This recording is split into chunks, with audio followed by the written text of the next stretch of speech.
едно. Clix Давай. has made millions of dollars from playing Fortnite, and he's bought some crazy things. See that huge mansion down there? А, той го е купил ли бе? I own a Lamborghini, Давай. BMW worth more than your whole family, 2 vacation Добре, има една and човека. private jet. But the most important Hey. thing he ever bought wasn't even for Той не прави, himself. пича не прави това от Fortnite, той прави от стриминг. Им даде Буквално. демек от Fortnite. Buy you the PC. Да, ама не от компетите да ги прави като много прота, той от стрима си ги вали. 6 months ago, Clix would buy Абе, и аз между другото искам такова да дам, ама няма бюджет, брат. for a random fan who would then go on to become a pro player in just a couple months. А то с малкия брат ли е станал професионален играч, като сме купил компютър ли бе? Абе, той беше This outplaced is от the Clix. most incredible story in Смятай. Fortnite history. This is the story of Josh Беше Wright. топ 3 или 4 ли? Джош Райт, Josh да. was born on December 30th of 2011, and No, other than no, that, we 11 don't know брат. too much about his personal Да. life, but what we do know is that he is incredibly lucky, because at the end of last И year той in го December гавреше. Виждаш, И накрая му остави нарочно един рунц. of Okay. 2011, Okay. and other than that, we don't Само know искам да too видиш much about така- his personal life, but what we do Кликс ходи с охраните, брат. know is that Да. he is incredibly брат, lucky, нормално. because at the end of last year in December, Clix decided to do something really cool for his fans. He was going to buy one of them a PC if they could beat him in a 1v1 within 5 rounds. We're gonna do a first 5. If you get 1 round on me, I'll buy you the PC. Have you been warming up or no? No, I've been watching your stream. Don't tell this, Michael. don't tell this. Wait, how much FPS are you on right now? Right now I'm on 110. Bro, this kid is good.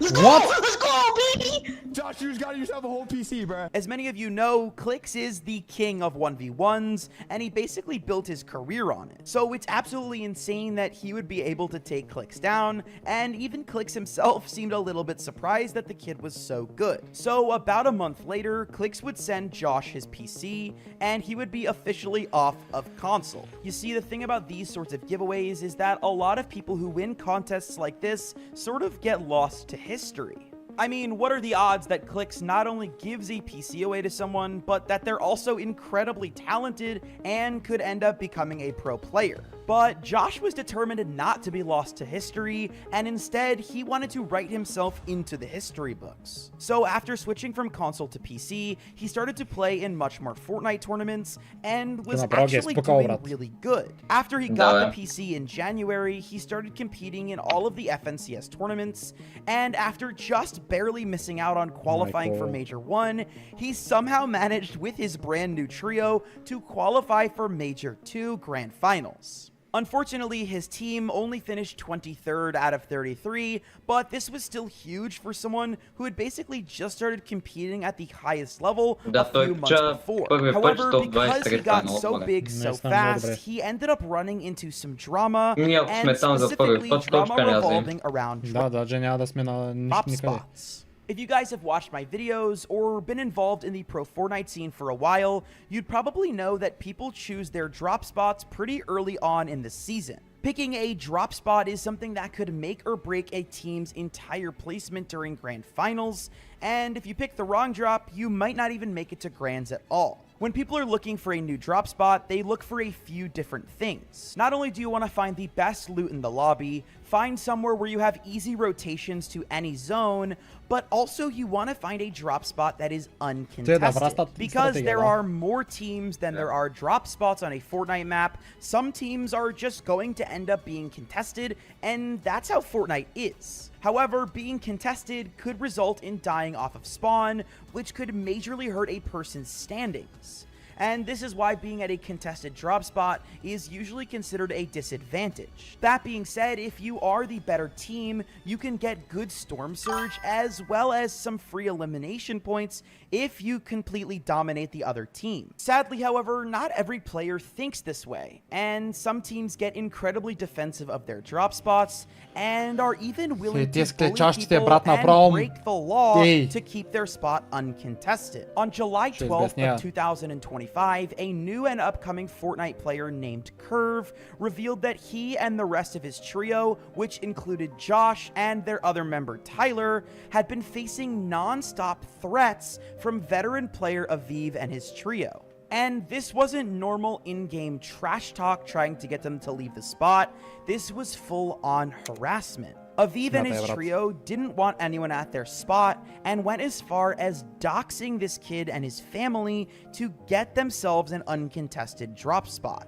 Not only were Josh and his trio receiving hateful messages, they were also having their social security numbers leaked, their parents' social security numbers and addresses sent over Discord, and also people threatening to take out car loans using their social security number that they've doxed. Things got so bad that according to Curve, Tyler's dad had to sleep on the couch at night to make sure that nobody would break into their house. This was probably because of this clip where Aviv threatened to go to Curve's house and SA his mom. He's gonna fight a 9th grader, bro? Come on, bro. I'm not doing nothing. My little cousin's getting him. Yeah. His cousin's 200 pounds. Tie down your mom and What? Bro, what? Fucking God. Imagine you're just mid-tournament and you just hear Aviv and your mom just in the back.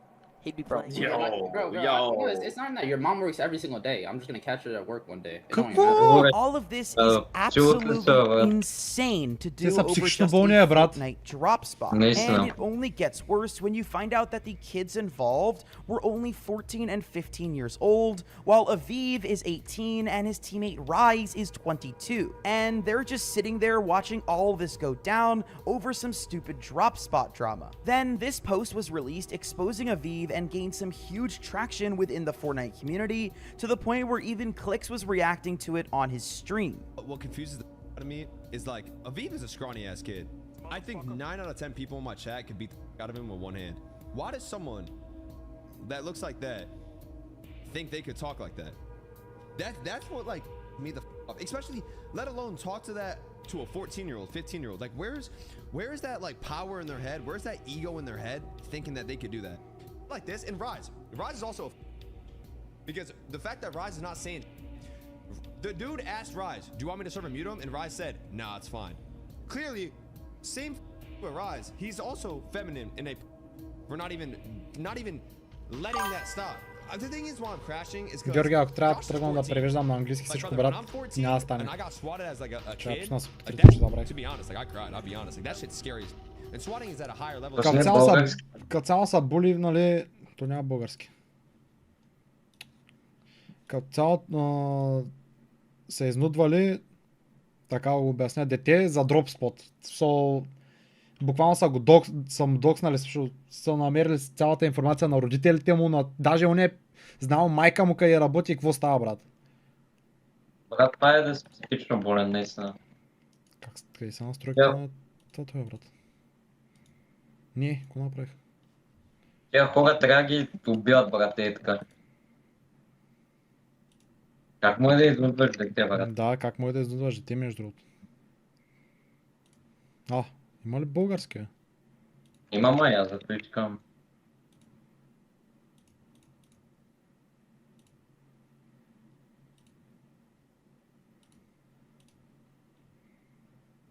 Че малко че аз цъкнах български, ама то заби и той беше. Няма, брат. То забива, брат. Зато не стил клип. Ето бе! Да, бе. Qualling the grands, beating Rise all spawn. All this is because they are beating them all spawn. It is so weird because it's like, I'm not one to talk, I'm not one to fight, but you can't act like that. You can't act like you beat the fuck out of somebody. How is an outsider not listening to this and be like, bro, chill, like what? Keep in mind, I am not a detective, and these are all just allegations until proven true, but since all of this went down, Aviv had responded with a 7-page long document, including his side of the story. This document throws Curve's coach Thomas under the bus for being pretty toxic and threatening to dox Aviv himself. All of this being over a drop spot, by the way. But anyways, at всичко е this за point, I drop think it's spot-а. clear that this situation is pretty nuanced, and there was a ton of bad behavior all Смятай. around. Some of the stuff said on both sides is cringe and just embarrassing.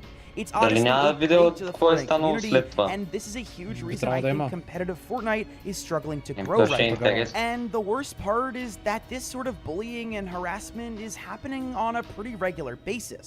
For those of you that are fans of my channel, you'll remember that I interviewed another young player named Victor V last year who had Dan dealt нашия with човек. similar bullying from other players. And if you guys want to watch the full video of that, I'll leave the link to that in my description as well. But all of this drama makes Брат, you смятай wonder, колко why драми does this има в keep Fortnite, happening? брат. Why do younger players consistently get bullied by older, more experienced competitors? And most importantly, why hasn't Epic Games ever done anything about it? Toxicity нищо не is са a правили, very брат. normal part of playing video games. Whether you like it or not, you could be the best player in the game and still run into a ton of trash talk in the lobby. But I'm not talking about your everyday trash talk. What I'm talking about is the state of the personal conduct and competitive integrity in Fortnite and how it seems to be at an all-time low. See, every time you participate in a tournament on the competitive page, you have to agree to a set of official rules for that tournament. And every single tournament has a slightly different set of rules, but all of them have a code of conduct section. In the 2025 FNCS official rules, it's in section 8. And this section is pretty long and covers way more than just hacking. Section 8.1 literally says no toxic behavior. And despite this whole section including things like harassment, griefing, and swatting, we've never seen any players actually get in trouble for anything other than hacking. I mean, just last season, we saw Clix get totally griefed in grand finals by the team that was in dead last simply because they wanted to troll. And even though he was self-admittedly being toxic, Fortnite still sat back and did nothing. See, these players are competing at an incredibly high level, but esports should still be a place to have fun. You shouldn't have to worry about getting your identity stolen by the guy you're Давай да се contesting притесняваш, at братле, де ще вземат всичко. Ти улти си. And like I said earlier, Yeah. Aviv and his teammates didn't receive any sort of ban or punishment for the way that they treated these other players. Once again, I know that these are allegations, but the evidence seems pretty damning, and the fact that Epic Games hadn't even really made a statement shows how little they care about the situation at all. So if Fortnite can't take a stand in that area, I'm not sure how much longer competitive Fortnite can last. All this being said, however, we have to get back to the main hero of our story, Josh. Luckily, even with all of this drama in the way, Josh was able to destroy the qualifiers and make his way with his trio into the FNCS Grand Finals. This is the kid PC's team I won. Don't die here. Disadvantage when it Nice. comes to the heals, but Curve is making sure to create distance yet again. Nice! He won. He guaranteed won. Майко, той ги доминейтва, брат. Майко, GG's. I've ever bought a PC boy that qualified for a grand. It was such a cool full circle moment to see this kid who got a PC from Clix playing next to him on the big stage this past weekend. However, their first day of play did not turn out as good as they wanted it to, Живота, as Josh and другата his година, trio нали would знаеш, finish че FNCS е дуо. 27th out of 33 teams. Куизи ще цъка с вино. Аз ще цъкам с хайпа, рече са косрене. Това е ясно, ама за по-слабите дуота говорим. Up and letting this upset him, Josh and his trio срещу. locked in and fought hard on day 2 to have an amazing comeback. On just day 2 alone, they finished 5th place, which brought them up to 12th place overall in the tournament, which is not bad at all considering Josh was on console just a few months ago. And although they didn't Горе е бил на контролера, брат. Да. make it into Globals 2025, I don't think this is the end for Josh Riley. In fact, I think this is just the beginning. Anyways, thank you guys so much for watching this video. If you Не, найс, брат, то с малкия направо ги е убил. Да.